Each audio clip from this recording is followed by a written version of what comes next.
ते प्राग धातोः ते प्राग धातोः ते प्रथमा का बहुवचन प्राक अव्यय है और धातोः पंचमी का एक वचन, कोई अनुवृत्ति वगैरह कुछ भी नहीं, अतः सीधे अर्थ लिख रहे हैं। ते माने कौन, वे, वे, ते माने वे कौन।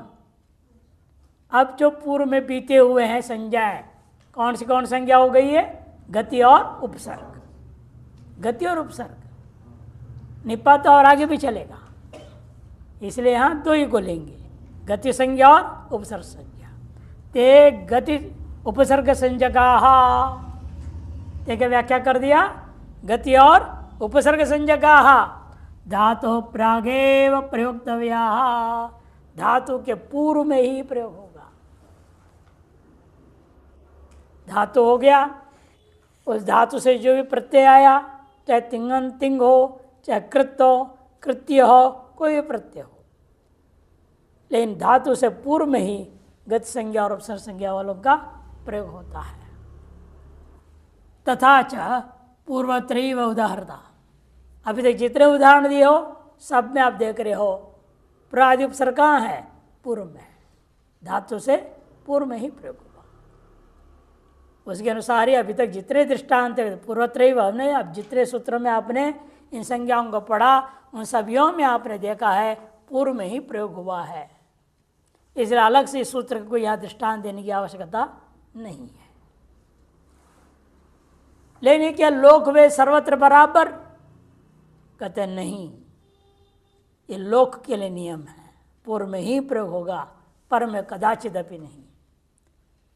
इन वेद में छंदसी परे अपि, छंदसी परे अपि, छंदसी सप्तमी का एक वचन, परे प्रथमा का बहुवचन, हाँ प्रथमा का बहुवचन लिख दिया, अरे गड़बड़ लिख दिया, परे सप्तमी का एक वचन और अपि अव्यय। ते और धातो पूर्व सूत्र से अनुवृत्ति आएगा, प्राक नहीं आएगा, अपि से प्राक ग्रहण कर लेंगे। अर्थ है छंदसी विषय ते गति संज्ञकाः धातो परे अपि भवन्ति, अपि शब्दात् जो है प्राक च भवन्ति। वेद में जो है, वेद के विषय में छंदसी विषय ते मान गति संज्ञकाः, गति संज्ञा और संज्ञा वाले जितने भी हैं वे सब के सब पर में भी हो सकते हैं, पर में भी होते हैं, हो सकते हैं कि होते ही हैं, पर में होते हैं। और अपि का है इसलिए पूर्व में भी होते हैं, ये कोई नियम नहीं रहा पूर्व में ही करना चाहिए ऐसा कुछ नहीं, पूर्व में भी हो सकते हैं, पर में भी हो सकते हैं। और आगे सूत्र कहेगा व्यवहित में भी हो सकता है, उपसर्ग कहीं पड़ा है, धातु का रूप कहीं और वाक्य में, बीच में अन्य शब्द आ जाते हैं, अन्वय करना पड़ता है। वेद में ऐसा होता है, लोक में आप ऐसा नहीं कर सकते। देखो दृष्टांत दे रहे हैं, याति नि हस्तिना, याति नि हस्तिना किसी वेद में प्रयोग आया, वह नि को कहाँ ले जाएंगे, प्राक प्रयोग करें। हम लोग लोक में वे बोलेंगे तो क्या बोलेंगे, नियाति हस्तिना, हस्तिना नियाति, याद से पूर्व में प्रयोग करेंगे लोक में, इसी वाक्य जब लोक में बोलूंगा नियाति हस्तिना, वही आगे दिखा दिया, नियाति हस्तिना, उसका अर्थ वास्तव में ऐसा अन्वय होगा। हंति नि मुष्टिना, यहाँ पर भी ऐसे निहंति मुष्टिना, लोक दृष्टि प्रयोग किया जाएगा, अर्थ व्याख्या करेंगे वेद का तो निहंति लिखा जाएगा। और वेद में क्या पाठ है, हंति नि, पर में आया हुआ है, मुष्टिना हंति, एक मुट्ठी से मार के खत्म कर दी। कौन किसको किया था ऐसे, हनुमान जी ने लंकिनी को मार धैर्य से खत्म। व्यवहिताश्च, व्यवहिताश्च, व्यवहिता प्रथमा का बहुवचन च पे, दो पद है, प्रथमा का बहुवचन और अव्यय। अनुवृत्ति है पूर्व सूत्र से छंदसी का ते और धातो, इनकी भी अनुवृत्ति आ गई। अर्थ लिख रहे हैं ते गत्य संजगा छंदसी विषय एवैताश्च दृश्यन्ते। वे जो गति संजक और उपसंजक जो शब्द हैं वे वेद के मामले में व्यवहित में भी देखे गए हैं। यथा दृष्टान देखो, आ मंद्रैरिंद्र हरिभिर्याही मयूर रोमभिः। आ याही, आ या है, याही आगे है, बीच व्यवधान आ गया। मंद्रैर इंद्र, हे इंद्र मंद्रैर हरिभिः आयाहि मधुर रोमभिः। मयूर रोमभिः होना चाहिए, मधुर रोमभिः। मयूर ठीक नहीं ना, मयूर के रोम, घोड़े का रोम कहीं मयूर का रोम होता, मयूर का रोम होता है क्या? मधुर रोमभिः, मधुर मैंने सुंदर, बहुत बढ़िया है। ऐसे रोमों से युक्त मंद्रैर हरिभिः, धीरे धीरे चलता हुआ, हरि मने घोड़े, मधुर रोम वाले धीरे धीरे चलते हुए घोड़ों से, हे इंद्र तुम आओ, इंद्र को बुला रहे हैं। हे इंद्र मंद्रैर मधुर रोमभिः हरिभिः आ याहि, दूरस्थ इन दोनों को जोड़ा जाए। व्यवहित में आ है क्या? उपसर्ग, और याही आगे धातु, याही बीच में मंद्रैर इंद्र हरिभिः, 3 पद आ गया। ऐसे प्रयोग वेद में किया जा सकता है, वेद में प्रयोग हुए हैं, उन्हीं को दिखाया गया। इन लोक में आप ऐसा नहीं कर सकते। ऋग्वेद का मंत्र था, उसको दिखा दिया, आयाही प्रयोग है। आनो भद्राः क्रतवो यन्तु, देखो आ यन्तु, आ यंतु के साथ जुड़ेगा, आयंतु मेरे पास आवे, मेरे को प्राप्त होवे। क्या प्राप्त होवे? भद्राः क्रतवो, कल्याणकारी संकल्प, कल्याण सारी यज्ञ पूजा पाठ वो मेरे प्रति आवे, अर्थात मुझसे होवे, प्रार्थना है। आनो, नो मने अस्माकं प्रति, भद्राः क्रतवो आयंतु, ऐसा अन्वय करना है। व्यवहित में देखो आ और यंतु के बीच में नो, भद्राः और क्रतवो, 3 शब्द हैं व्यवधान। वेद में ऐसा प्रयोग होते हैं। इस प्रकार से गत्य उपसर्ग प्रकरण जो था वो समाप्त हो गया। लेकिन अब उन्हीं प्रादियों का कर्म प्रवचन संज्ञा भी करेंगे। कर्म प्रवचनीय, इतना लंबा चौड़ा संज्ञा कर दिया। वैयाकरणों का स्वभाव है लघु संज्ञा करके, टी घू भ भू, है कि नहीं, ये सब संज्ञा करना इष्ट है। लेकिन जहाँ ऐसा करते हैं तो बहुत महत्व होता है। संयोग, संहिता, सवर्ण, इस संज्ञा पढ़े है ना, गुण संज्ञा, वृद्धि संज्ञा, ये सब क्या है? अन्वर्त संज्ञा है। और टीकू घा आदि क्या है? केवल संज्ञा है। 2 ही प्रकार की संज्ञा यहाँ पर है। ये भी अनवर्त संज्ञा है। कर्म में एवं कर्म एवं प्रकृष्ट रूपेण उच्यते अनया यदि कर्म प्रवचनीया, कर्म को ही प्रकृष्ट रूपेण कथन किया गया है जिससे, ऐसे जो प्रादि है वो प्रादि को देखते ही लग जा हाँ या कर्म मुक्त हो गया। ऐसे इसलिए कर्म प्रवचनीय संज्ञा जिनका होता है उनके योग में जो दूसरा सुबंत है उसका द्वितीय विभक्ति होती है। उसका आरंभ कर रहे हैं, वही लिख रहे हैं ऊपर, निपातांतर्गत कर्म प्रवचनीय संज्ञा प्रकरणम। कर्म प्रवचनीयाः, कर्म प्रवचनीयाः कर्म प्रवचनीया प्रथमा का बहुवचन अर्थ है इत ऊर्ध्वम कर्म प्रवचन संज्ञा भवंती। यहाँ से आगे इत ऊर्ध्वम जाके सूत्रों में कर्म प्रवचन संज्ञा कहाँ तक जाएगा? 1497 तक जाएगा, 82 से 97 तक, 97 माने 15 सूत्रों में जाएगा। इत ऊर्ध्वम कर्म प्रवचन संज्ञा भवंती इति अधिकारो वेदितव्य। ये अधिकार है सूत्र।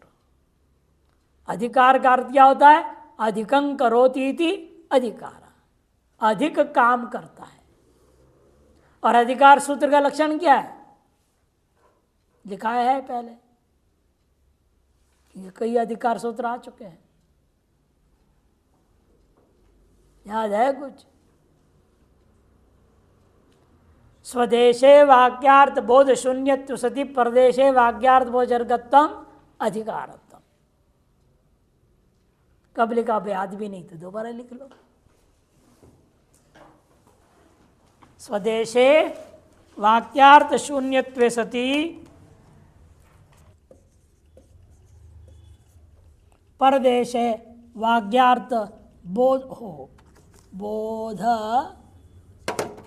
जनकत्व।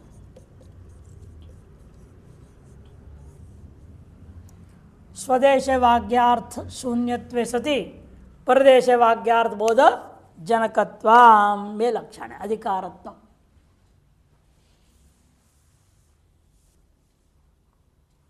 संज्ञा च परिभाषा च विधिर्नियम एव च अतिदेशो अधिकारश्च षड्विधम सूत्र लक्षणम। तो 6 का लक्षण बताओ एक एक का। संज्ञा सूत्र का लक्षण क्या है? शक्ति नियामक सूत्रम संज्ञा सूत्रम। संज्ञा च परिभाषा, परिभाषा का अनियमे नियमकारिणी भाषा परिभाषा। तो कुव्यवस्थायाम सुव्यवस्था संपादकम सूत्रम परिभाषा सूत्रम। और विधि अपूर्वार्थ बोधकत्वम विधि सूत्रम, अपूर्वार्थ बोधक सूत्रम विधि सूत्रम। और नियम सूत्र, हाँ, इतर निवृत्ति फलक, इतर निवृत्ति फलकम सूत्र, इतर की निवृत्ति करता है, तत्फलक सूत्र का नाम नियम सूत्र है। और अतिदेशो अन्यस्य धर्मस्य अन्यत्र आरोपकरणम अतिदेशः। और छठा स्वदेशे वाक्यार्थ बोध शून्यत्व सति प्रदेशे वाक्यार्थ भोजनकत्वम अधिकार सूत्रत्वम। जैसे अभी आप कर्म प्रवचनीय सूत्र पढ़ रहे हैं, ये अधिकार सूत्र कहा, मैंने इसका अपना अर्थ कुछ भी नहीं है। ये अगला सूत्र में जुड़ेगा तो वहां अर्थ बनाएगा।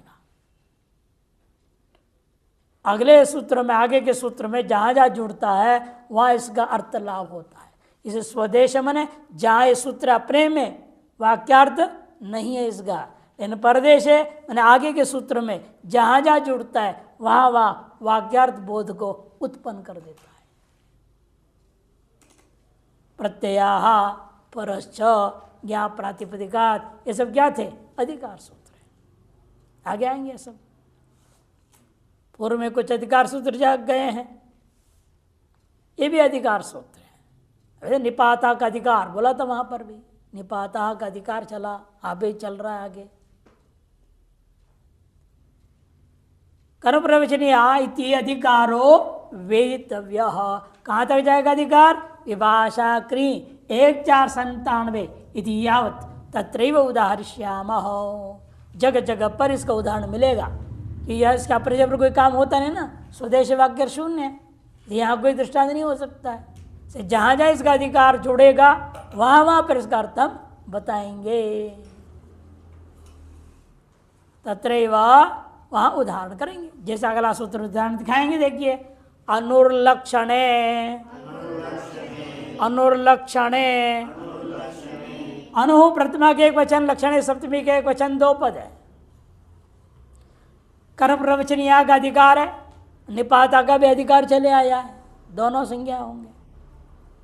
अर्थ है अनु शब्द कर्म प्रवचनीय संज्ञको निपा संज्ञक भवति कब? लक्षणे द्योत्ये कह दिया, लक्षणे द्योत्ये, प्रतीत होवे, सूचित होवे, संकेत होवे, तुम्हारे नाम है, संकेत होवे, द्योतित हुआ। माने उस शब्द को सुनने से दिमाग में अर्थ उपस्थित होना चाहिए।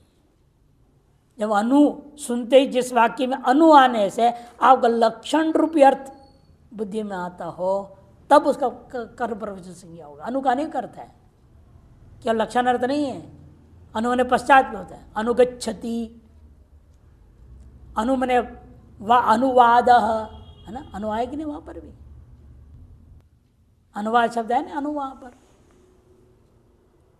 वदति अनुवदति इति अनुवाद, एक ने बोला उसको दोबारा आप बोलोगे, दूसरा बोले, उसका नाम अनुवाद करना हुआ।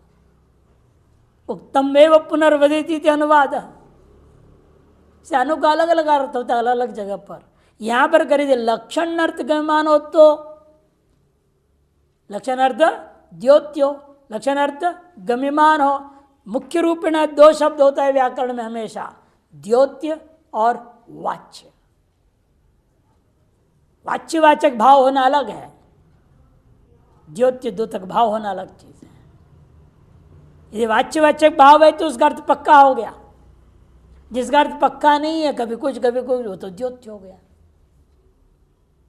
उस अर्थ को द्योतन करने के लिए, प्रकाशन करने के लिए, अभिव्यक्त करने के लिए, संकेत करने के लिए जो कहा जाए उसका नाम लक्षण। द्योत्य लक्षण द्योत्य हो तो देखिए दृष्टांत और स्पष्ट हो जाएगा। शाकल्यस्य सहिताम अनुप्रावर्षत, शाकल्यस्य सहिताम अनुप्रावर्षत, अनु प्रयोग हो गया। जब शाकल्य संहिता का पाठ कर रहे थे बच्चे, अब वो समाप्त हुआ, उसमें वर्षा शुरू हो गई। किसने पूछा वर्षा कब हुई, कदा वर्षा भवत, वर्षा कब हुई। जब ये पूछा तब जवाब दिया, जब हम शाकल्य शाखा पाठ कर रहे थे, वो समाप्त होते होते बारिश धड़ धड़ धड़ गिरने लगा। अनु क्या कर रहा है? वो समय को द्योतन कर रहा है। कब? वो समय बताया। शाकल्य संहिता, इस संहिता शब्द का क्या हो गया? द्वितीया, कर्म प्रवचनीय द्वितीया, द्वितीय विभक्ति आ गई, इस संहिताम द्वितीया हो गया वहां पर। शाकल्यस्य संहिताम अनु प्रावर्षत, यह अनु अवर्षत, प्रावर्षत प्रयोग कर दिया। एवमेव अगस्त्यम अन्वसिंचन प्रजा, अगस्त्यम अन्वसिंचन प्रवाह, अगस्त्य नक्षत्र के उदय होते ही वर्षा हुई। तो वर्षा होने का समय को द्योतन कौन किया? अगस्त नक्षत्र ने। जैसे अगस्त नक्षत्र को उदय हुआ वैसे वर्षा हो गई। प्रतिदिन एक नक्षत्र उदय होता है और अस्त हो जाता है, दूसरा दिन दूसरा नक्षत्र आएगा, और 2.25 दिन में 2.25 नक्षत्र पूरा हुआ तो एक राशि बदल जाता है। ये सिद्धांत है। नक्षत्रों का उदय और अस्त, ग्रहों का उदय और अस्त व्यवहार होता है। अगस्त्य देवता है जिस जगह, वह जो नक्षत्र के उदय होने से वर्षा हुई, यह बताने के लिए वहां क्या प्रयोग हुआ? अनु। अगस्त्यम, लक्षक कौन था? अगस्त्य नक्षत्र का उदय, इसलिए वहां हो गया द्वितीया। कब? अनु का योग में, क्योंकि अनु ने क्या किया? वर्षा और नक्षत्र के बीच का लक्ष्य लक्षक भाव रूपी लक्षण को बोध करा दिया। जैसे पहले शाक्य संहिता की समाप्ति और वर्षा, इन दोनों के बीच में लक्ष्य लक्षण भाव है, लक्ष्य लक्षकता है, यह संबंध कौन बताया? अनु ने।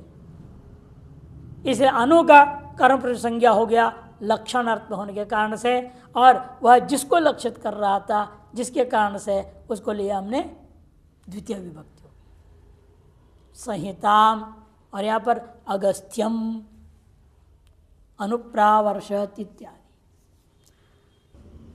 इसका कर्म संज्ञा का फल क्या है, हैं? वो फल बता रहे थे कि हिंदी वाले में लिखा है, एकदम सबसे पहला फल है कर्म प्रवचनीय युक्ते द्वितीया, सूत्र से द्वितीय विभक्ति आती है, कर्म प्रवचनीय युक्ते द्वितीया, वैसे द्वितीय विभक्ति आ गई। एक तो फल ये हुआ। दूसरा, कर्म प्रवचन संज्ञा होने से उपसर्ग संज्ञा नहीं रहेगा। आ कटारा देखा संज्ञा, एक बार एक ही संज्ञा होगी, तो कर्म प्रवचन संज्ञा है तो उपसर्ग संज्ञा नहीं है, तो उपसर्ग की संज्ञा को निमित्त मान करके जो प्राप्त हो रहा था शत्व, वो नहीं होगा। मूर्धन्य शकार होता है ना, वो सूत्र दिया, उपसर्गा सुनोति सुवति इत्यादि से उपसर्ग के से उत्तर में आए धातु को जो मूर्धन्य शकार हो रहा था वह अब नहीं होगा। जैसे यहां पर क्या था, अन्वसिंचत, अन्वसिंचत, सी के सकार को मूर्धन्य शकार होना चाहिए था, और नहीं हुआ, क्योंकि अनु यहाँ उपसर्ग नहीं है, अनु यहाँ कर्म प्रवचनीय संज्ञा वाला है। इसे उपसर्ग संज्ञा के योग वाला जो कार्य है वह सब यहाँ अपने आप बाधित हो जाता है। यही मुख्य दो लाभ है कर्म प्रवचन संज्ञा करने का। इधर द्वितीय विभक्ति और सत्वादि जो उपसर्ग निमित्त कार्य है, नत्व है, वह सब निषेध हो जाएगा। इतना ही नहीं, वही अनु का एक और अर्थ में ले रहे, देखिए, तृतीयार्थे, तृतीयार्थे, तृतीयार्थे सप्तमी के एक वचन एक ही पद है, तृतीया अर्थ ही तृतीयार्थ तस्मिति षष्ठी तत्पुरुष समास पद में अनुवृत्ति है। अनु का कर्म प्रवचनीय का अधिकार है, निपाता का भी अधिकार चले आया हुआ है। यह निपात संज्ञा करने का क्या फल हुआ, अनु को अव्यय संज्ञा हो जाएगा, सुप आएगा, लुक हो जाएगा। नहीं तो क्या होता है यह वाक्य में, अभी आपने जो प्रयोग किया, शाकल्य से संहिताम अनु प्रावर्षत, उसमें सु आता, कुछ न कुछ आता विभक्ति, वो दिखाई देना चाहिए, लेकिन क्यों, निपात संज्ञा होने से अव्यय संज्ञा होकर के वो सब के सब प्रत्यय लुक हो गया, अतः कुछ नहीं दिख रहा, अनु ही रह गया। ये दूसरा लाभ है। वैसे सभी हमें आगे भी समझना। तस्मिन्निति तृतीयार्थे द्योत्ये अनुशब्द कर्म प्रवचन संज्ञको निपात संज्ञकश्च भवति। तृतीया का अर्थ क्या होता है, तृतीया का अर्थ क्या है, साधकतमम करणम, उसी अर्थ में तो तृतीया होगी ना, कर्ण संज्ञा होगा तो तृतीया विभक्ति होगी। ये तृतीय का अर्थ क्या है, कर्तृकरणयोस तृतीया, करणार्थ और कर्तरी अर्थ, ये दोनों तृतीया अर्थ है। उस तृतीया का अर्थ को कौन बता रहा है अभी यहाँ वाक्य में, तृतीया का प्रयोग नहीं करूंगा किंतु अनु लिख दूंगा, तो तृतीय का अर्थ अनु के द्वारा बोध हो जाएगा, कर्ता और अथवा करण। तब जा करके तब क्या होगा, कर्म प्रवचन संज्ञा हो जाएगा उस अनु का, उसके योग में जिस निमित्त से हुआ है उस निमित्त को द्वितीय विभक्ति हो जाएगी। जैसे दृष्टांत है, नदीम अनु अवसिता से ना, नदीम अनु अवसिता से ना, सेना कहाँ बैठी हुई है, सेना कहाँ बैठी हुई है, नदी के बगल में बैठी हुई है। नदीम अनु, अनु यहाँ क्या है, तृतीया का अर्थ बता रहा है, नदी के साथ साथ, से होता है ना, तृतीया के लिए क्या होता है, से, कर्ता ने गर्म गो से बोलते कि नहीं, तो से बोलते, नदी से या नदी के तट से लगा हुआ सेना जो है बैठी हुई है। अवसत नदीम अनु अवसिता सेना। अनु के योग में नदी शब्द को क्या हो गया? द्वितीय विभक्ति हो गई। कर्म प्रवचन संज्ञा हुआ अनु का, उसके योग में नदी शब्द को द्वितीय विभक्ति हो जाती है। अवसिता सेना, ये दृष्टांत दिया। कर्म संज्ञा होने से नदी में पूर्वत या द्वितीय विभक्ति हो जाती है, विशेष लाभ है। नदी के साथ साथ सेना बैठी हुई है, बसी हुई है, रह रही है, यह अर्थ होगा। एक और अर्थ में ले रहे, देखो उसी अनु के लिए, देखो एक और अर्थ में ले रहे अनु को। हीने, हीने सप्तमी के एक वचन, एक ही पद है। अनु का अनुवृत्ति है, कर्म प्रवचनीय का अनुवृत्ति है और निपाता का अधिकार है। इन दोनों का अधिकार है। अर्थ हीने द्योत्य, हीन रूपी अर्थ का द्योतन करें तो उस अनु का कर्म प्रवचन संज्ञको भवती, कर्म संज्ञा भी हो जाएगा, निपात संज्ञकश्च भवती, और निपात संज्ञा भी हो जाएगा। और यहां सब जगह अनु में देखो विसर्ग भी लाया। सूत्र पहला भी किया था अनुर्लक्षण, अनु प्रथमा के एक वचन। कैसे हो गया प्रथमा के एक वचन?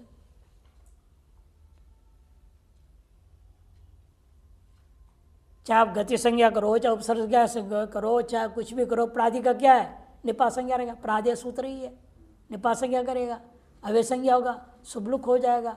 अनु कैसे प्रयोग होगा? यहाँ भी सब जब बार बार अनु हूँ, अनुवृत्ति में लिखा है ना, किसकी अनुवृत्ति आ रही है? अनुहु, प्रतिमा के एक वचन लिख रहे हैं। ये कैसे होता है? तब माना जाएगा जब अनुकरण करें। अनु की हम जो उपसर्ग संज्ञा वाला या आपके गति संज्ञा वाला या कर्म प्रवचन संज्ञा वाला अनु नहीं मानेंगे। प्रादि में जो अनु है उसको अनुकरण कर लिया। अनुकरण वाला अनुकारी के अर्थ को बोध करा जाता है, इसलिए अर्थोच्चर शब्द स्वरूप होने से विभक्ति आ जाएंगे, प्रत्यय हो जाएगा और उसका लुक नहीं होगा। अनुकरण का निपात संज्ञा नहीं है, प्राधि का निपात संज्ञा है। उसका जो नकल है, अनुकरण है, उसकी नहीं होती। अतः उससे विभक्तियां आ जाएंगे, रूप चलेगा। अतः अनु में सब जगह प्रथमा एक वचन आ रहा है, पंचमी षष्ठी सब दिखेगी उपसर्गों का रूप। हीन अर्थ के मान हो तो हिनेत्योत्ते अनु का कर्म संज्ञा हो जाता है, निपात संज्ञा हो जाता है। उदाहरण है अनुशाकटायनम वैयाकरणाः। शाकटायन की अपेक्षा से जितने वैयाकरण इस दुनिया में वह सब हीन है, छोटे हैं, उनके सामने क्षुद्र है। सबसे महान वैयाकरण कौन हुआ? इसलिए शाकटायन, ये इनका कहना है। इसलिए शाकटायन शब्द से क्या हो गया?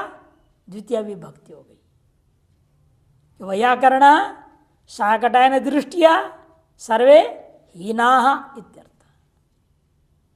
शाकटायन वैयाकरण हुए, उसके अनेक और भी वैयाकरण हुए, उनमें से शाकटायन के बराबर कोई नहीं है। उनसे नीचे ही सब वैयाकरण है, उनसे हीन है, निम्न है, छोटे हैं।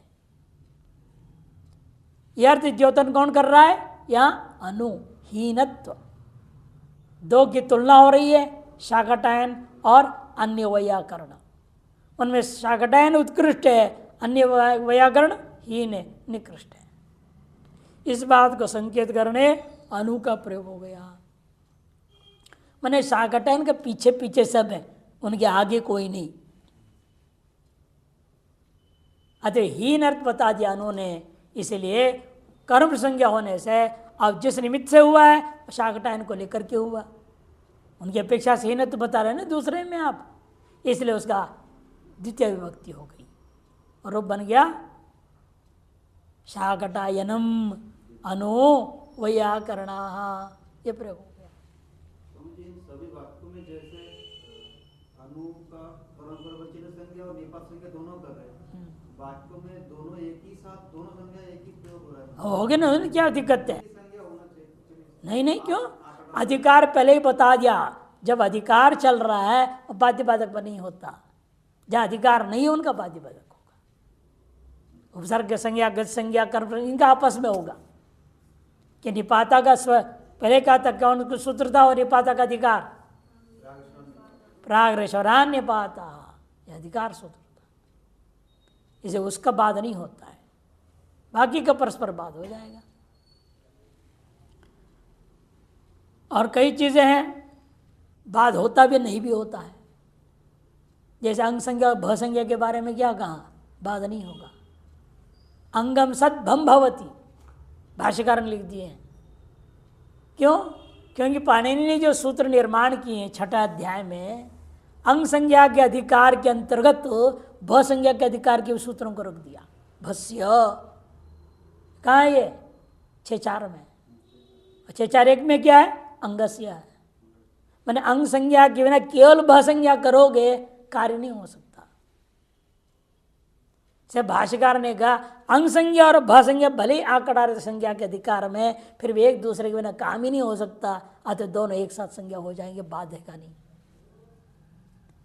इसे हम लोग को इस कई चीजों में क्या है, भाष्य पर आधारित होकर विचार करना पड़ता है। यहां कोई भी नियम सख्त नहीं है, भाष्य प्रमाण के बिना कोई निर्णय नहीं होता। इसलिए यहां पर कर्म प्रसंग होने से हो गया। और दृष्टांत दे रहे देखो, अन्वर्जुनम योद्धार, अर्जुनम अनु सर्वे योद्धार, जितने भी योद्धा दुनिया में है वो अर्जुन से ही नहीं है, अर्जुन से बढ़कर आगे कोई और नहीं है। यह अनु यहाँ हीनत्व बोध करा रहा है। किन में हीनता है? योद्धाओं में। किसकी अपेक्षा से? अर्जुन की अपेक्षा से। इसलिए अर्जुन में कर्म संज्ञा का निमित्त से द्वितीय विभक्ति आ गई। कर्म प्रवचन युक्ते द्वितीय सूत्र है, द्वितीय आने से अर्जुनम प्रयोग हो गया, अनु योद्धार ये हो जाता है। इस प्रकार से अनु को लेकर 3 सूत्र हो गया। अब आगे सूत्र आरंभ होता है, उपोधिके च, उपोधिके च, उप प्रथमा के एक वचन, अधिके सप्तमी के वचन, पे 3 पद है। अब उप उपसर्ग कर रहे हैं, उसका कर्म प्रयोग संज्ञा कर देंगे उप का। पुरुष से ही ने का अनुवृत्ति आ रहा है, कर्म प्रवचनीय संज्ञाधिकार है, और निपाता भी संज्ञाधिकार है। अर्थ है उपशब्दो अधिके हीने चद्योत्य। उपशब्द 2 अर्थों में कर्म प्रवचन संज्ञा कर रहे हैं। एक अर्थ क्या है? जो पुरुष से आए अनुवृत्ति से, हीन अर्थ। दूसरा इसी सूत्र में आया अधिक, अधिक अर्थ हो तो। इन 2 अर्थों में इसका क्या होगा? कर्म प्रवचन संज्ञा और निपात संज्ञा हो जाएगा। कर्म प्रवचन संज्ञको निपात संज्ञकश्च भवति। पहला अधिके का दृष्टांत दे रहे हैं। यहाँ दिया ने आगे तो दिया, देखो हीने ऐसे लिख करके एक रेखा लगा दी है, हीने और एक रेखा बताने के लिए हीन अर्थ में दृष्टांत दे रहा हूं। तो यहां भी होना चाहिए ना, अधिके और एक रेखा होना चाहिए, अधिके और एक डैश, डैश बोलते हैं ना अंग्रेजी में, रेखा, सीधी रेखा, आड़ी रेखा लगानी, खड़ी रेखा नहीं, आड़ी रेखा लगानी। अधिक अर्थ में दृष्टांत दे रहे, देखिए उपखार्याम द्रोणः, उपखार्याम द्रोणः, उपखार्याम द्रोणा, खारी से अधिक एक खारी जो अनाज है, गेहूं आदि नाप रहे हैं, करे एक खारी पूरा भरा और उससे अतिरिक्त अधिक एक द्रोण बचा है। एक द्रोण कहते हैं 256 सेर, 256 सेर एक द्रोण होता है। 980 ग्राम एक सेर होता है। 1 किलो बराबर नहीं होता, 1 किलो से कम होता है एक सेर। एक नाप होता था पहले, जब लकड़ी का बनता था उसे भर दिया, यूं कर दिया, 1 सेर हो गया। वो आजकल जमाने क्या बोलते हैं उसको? 1 किलो। किलो से 20 ग्राम कम 1 किलो में कितना ग्राम होता है? 1000। उसमें 20 ग्राम करोगे तो क्या कम कर क्या होगा? 980। वो 1 शेर कहा जाता है। ऐसे 256 शेर नाप लो, और वो कितने किलो में होगा आप अंदाज कर लो, गणित कर लेना, गुणा करके भाग करके गणित कर लो। वो 1 द्रोण कहा जाता है। और 4 द्रोण एक खारी होती है, और इसका मतलब 5 द्रोण है। उसको कहने के लिए क्या कहा उसने? 1 खारी और अधिक ऊपर 1 द्रोण अधिक है, ये कहते हैं। एवं एक और दृष्टांत, उपनिष्के कार्षापणाम। उपनिष्के कार्षापणाम, 1 कार्षापण से ऊपर अधिक 1 निष्क है। कार्षापण कहते हैं, आज के हिसाब से लगा लो तो सोने की ना बोल रहा है। सोना जो है 1 कार्षापण सोना होता है, लगभग वो 5 × 10 50 पल, 50 पल 1 कार्षापण। और 1 पल में शायद 16 शायद कुछ निष्क होते हैं, अर्थात 1 कार्षापण लगभग 50 जो है तोला रहते हुए अधिक कितना है? 1 निष्क अधिक है। एक नाप है, सब सोने के पहले जमाने के नाप है। आज तो सारी चीज़ें ग्राम ग्राम ग्राम हो गई, हर चीज़ ग्राम। डजन भी गया, केला भी किलो नाप रहे। पहले केला तो हाँ इतना डजन बोलते थे, अब सब किलो में हो गया। अंग्रेज हो गए सब आधे नहीं। और ही नहीं गले दृष्टांत, उपशाकटायनम वैयाकरणा, वही दृष्टांत अनु के जरूर ऊपर लिख दिया। शाकटायन की अपेक्षा से अन्य सभी वैयाकरण हीन है, अल्प है, क्षुद्र है, तुच्छ है, ये अर्थ में हो गया।